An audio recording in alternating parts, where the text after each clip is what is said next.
খাগড়াছড়ি সদর থেকে মাত্র ৫ কিলোমিটার দূরে এপিবিএন এলাকার আয়েশা ডেইরি ফার্ম। ২০১৯ সালে মাত্র ৬টি গরু দিয়ে খামার শুরু করেছিলেন মোহাম্মদ ইসলাম হোসেন সুজন। সেই ছোট্ট খামার এখন রূপ নিয়েছে একটি সফল ডেইরি ও কোরবানি পশুর খামারে।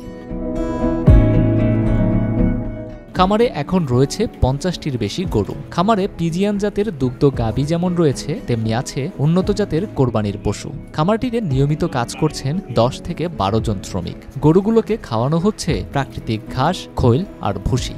আমি এই খামারে বিগত ২-৩ বছর পুরনো লোক কাজ করি। এই খামারে যাবতীয় কাজ, ঘাস কাটা বা খড়মড় সবকিছুই গরুকে খাওয়া A to Z।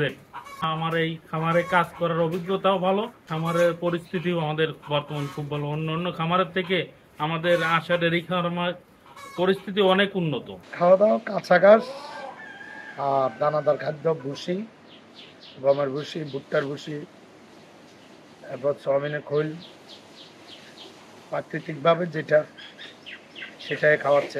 এমনি যে আমরা যে খাদ্য খাওয়াই কাঁচা ঘাস, ওটা খাইলে আপনার ট্যাবলেট থেকে অনেক ভালো রেজাল্ট পাওয়া যায়।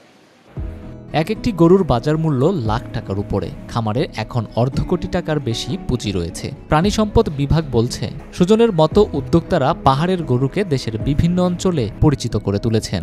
ওনাদের উদ্যোক্তাদের প্রচেষ্টা এবং আমাদের প্রাণী সম্পদের প্রচেষ্টা, আমরা নিয়মিত তাদের খামারে ভিজিট করি এবং তারাও নিয়মিত আমাদের হসপিটালে আসে। আমরা তাদের যে রোগ বালাই এবং কি খাবারের যে ম্যানেজমেন্ট, ফার্ম ম্যানেজমেন্ট, সে ব্যাপারে আমরা পরামর্শ প্রদান করে থাকি। চলতি বছরেও পার্বত্য জেলা খাগড়াছড়ি থেকে ১৮,০০০ কোরবানির পশু সরবরাহের প্রস্তুতি চলছে। প্রাকৃতিকভাবে লালিত পাহাড়ি গরু দেশের কোরবানির বাজারে রাখবে গুরুত্বপূর্ণ ভূমিকা, এমনটাই আশা প্রাণী সম্পদ বিভাগের।